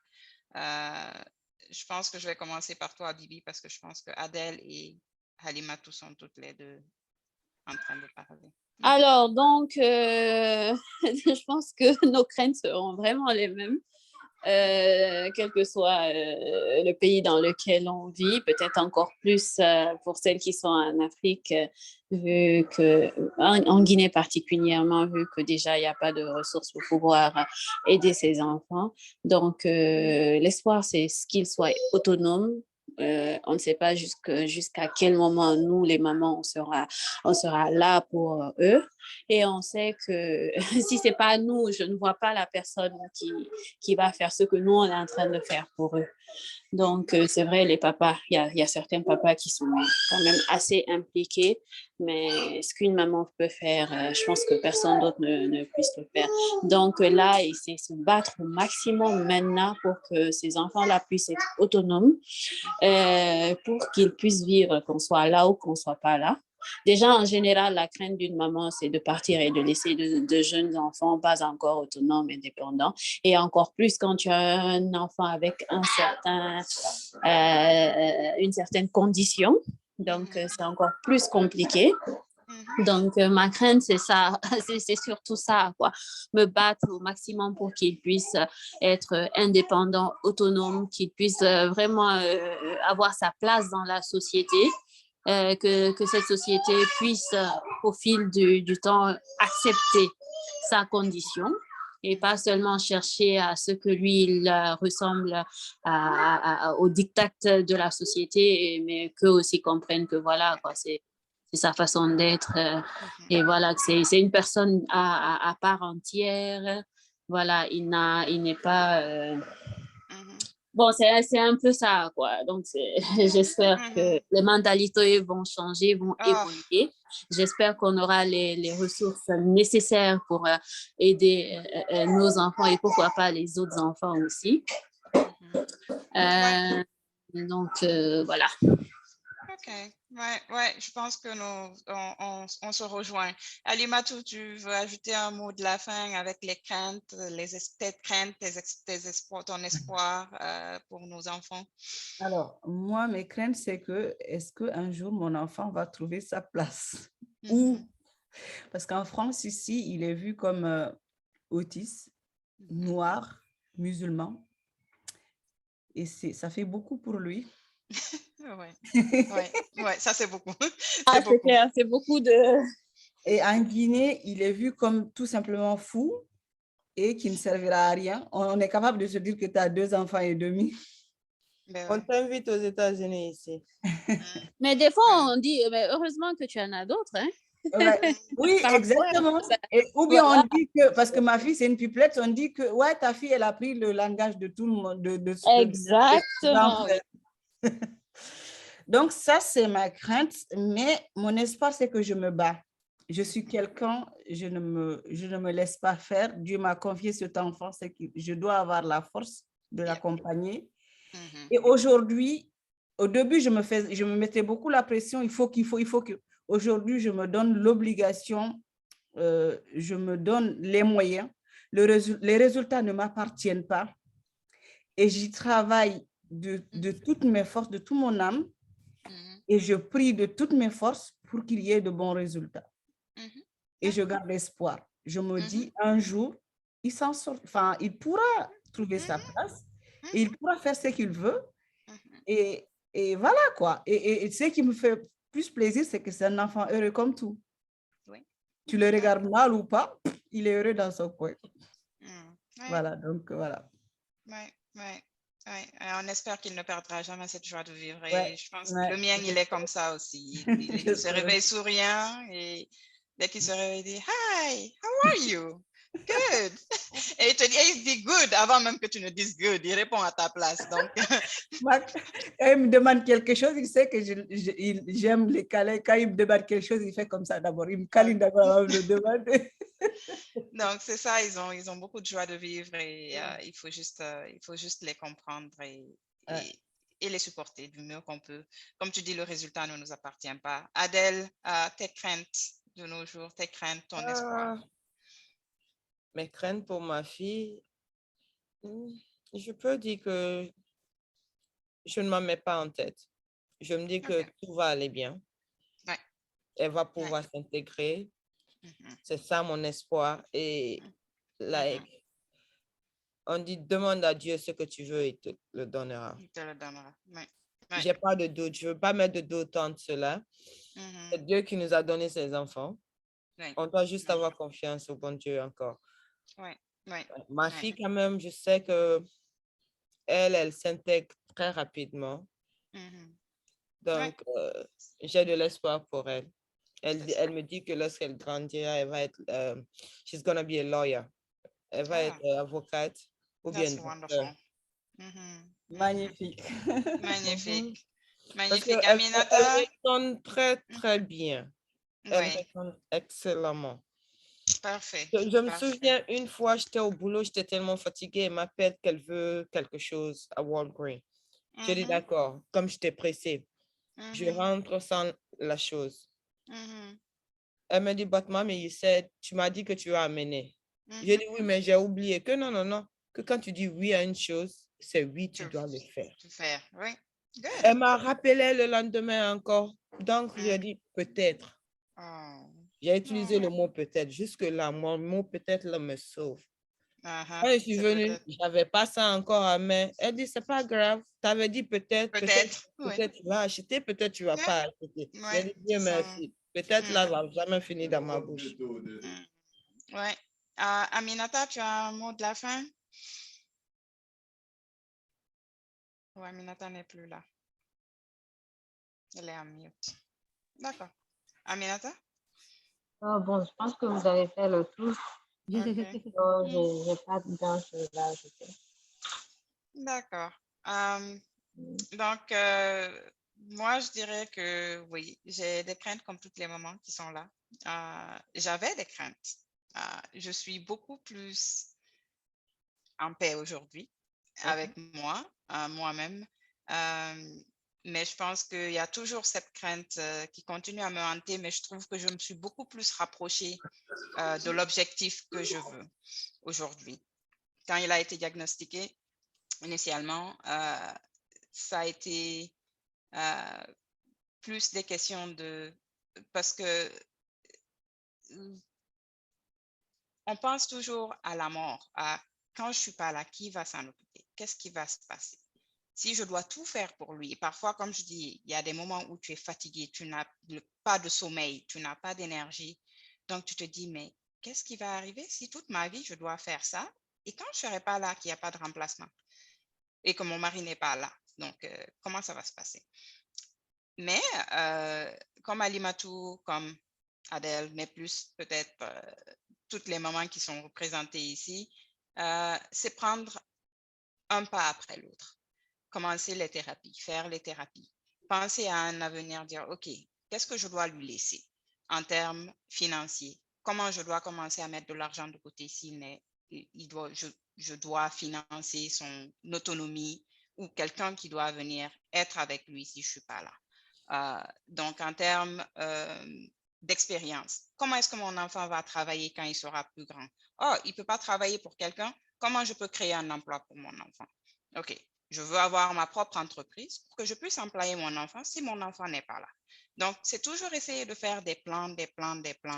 Et oui, je me rapproche un peu plus, mais en prenant un pas après l'autre, là, je suis beaucoup plus en paix. Je suis beaucoup plus sereine aujourd'hui comme maman d'un enfant autiste. Et j'aime le fait qu'il y a une communauté. Il y a une communauté de femmes, une communauté de mamans qui sont là. Et je suis connectée à d'autres communautés de femmes africaines, d'autres communautés de femmes du monde qui sont là. On se supporte et on se donne des idées, on se donne des stratégies. Et je trouve que là où je suis, à la place où je suis en ce moment, je suis sereine en tant que maman. Je continue à travailler dur. Comme on dit, nos enfants ne sont pas parfaits. Et on continue toujours à leur apprendre. C'est beaucoup de travail, mais on est dans la bonne direction. On a espoir que plus tard, ils vont avoir leur place dans la société, peu importe où ils sont. Peut-être pas en Guinée où on rase la tête des enfants, mais bon. Je l'ai dit. Voilà, je l'ai dit. Bon. C'était un bon mot de la fin. Je me demande en Guinée comment on va pouvoir faire comprendre cela à la population. Ça va être difficile. Hein? Bon, c'est un peu difficile, mais avec le support de la famille et de, je veux dire, la communauté, les gens qui sont là, je suis sûre qu'il sera toujours bien entouré entre de bonnes mains. Donc, on va se battre. On va se battre. Déjà, avoir nos têtes là, je porte ça, mais on est toutes rasées. Hein. On est toutes rasées. Je jure, on est toutes les mêmes têtes. Moi, on me demande pourquoi tu t'es rasée. Je dis, je n'ai pas le temps de ça maintenant. J'ai pas le temps. J'ai pas le temps de tresse. J'ai pas le temps de mettre on est des Wonder Woman, on va se battre pour nos gamins et pour les gamins des autres. Et c'est ça. Exactement. Et donc, c'est ce qu'on est en train de faire. Et je pense qu'avec beaucoup de prières, beaucoup de support, on va y arriver. Et Bibi, Aminata, celles qui sont en Guinée, ne désespérez pas. On est là pour vous aider. S'il y a quoi que ce soit qu'on peut faire de notre côté, on va le faire. Et on pense vraiment, vraiment fort à vous qui êtes en Guinée. Et on pense à vraiment construire quelque chose ensemble là-bas pour pouvoir supporter nos enfants qui sont là-bas, parce que oui, il y en a qui vivent là-bas. Donc, et il y en a qui veulent retourner vivre là-bas. Oui, et oui, éventuellement, on veut bien pouvoir aller et avoir du support pour nos enfants et vivre là-bas. Donc, c'est important de pouvoir supporter les familles qui sont en Guinée et de donner ce qu'on peut. Et je pense que pour moi, de mon côté, je pense que nos enfants sont des bénédictions. Ça a changé ma vie de façon radicale. Hein. Je veux dire, je pense même plus à certaines choses artificielles. C'est pas très important. On est passé à l'essentiel, franchement. On passe à l'essentiel. Et je pense que ça nous a donné aussi un esprit de générosité et de partage que d'autres personnes, et de l'empathie. On a beaucoup d'empathie envers les autres. Et je pense que ce n'est pas donné à tout le monde. Voilà, parlant d'empathie, une fois, pour la petite anecdote, mon mari il était en train de discuter avec un collègue à lui et ils ont parlé vite fait d'une tour et tout. Et le lendemain, il me disait, il était au téléphone, il dit, je ne me souviens plus. Avant que ce dernier décroche, je ne me souviens plus. J'ai dit, peut-être tout le monde par là. Il m'a dit, comment tu sais, tu n'étais même pas. J'ai dit, j'ai entendu tout Paris. J'ai dit, je suis maman d'un enfant autiste qui ne parle presque pas. Donc, j'ai appris à penser à sa place. J'ai appris à vivre dans sa tête, à m'imprégner de son environnement. Et maintenant, même quand je regarde les gens, des fois, je sais ce qu'ils veulent faire. Dieu te donne tout avec, en fait. Ouais. Oui, l'intelligence émotionnelle. Ouais. Et vraiment, je pense que il y a que c'est du positif. C'est du positif pour nous. Nous sommes de meilleures personnes à cause de nos enfants. Donc, moi, je disais toujours à mon mari, je pensais que j'allais avoir un enfant, je vais l'éduquer, je vais lui apprendre ci, je vais lui apprendre ça.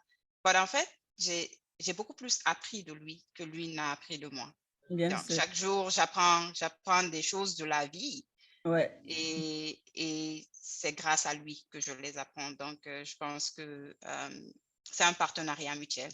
Quelque part, nos enfants sont nos partenaires et nous sommes les personnes que nous sommes. Et ça nous arrive à nous parce que nous sommes, quelque part, je dirais peut-être du côté divin qu'on a été choisi pour cette tâche-là et pour aider les autres. Donc, essayons d'utiliser nos ressources, d'utiliser ce qu'on a, ce qu'on connaît pour aider les autres qui en ont besoin et essayer de faire de notre mieux pour élever nos enfants. Je pense qu'il y a espoir. Il y a espoir.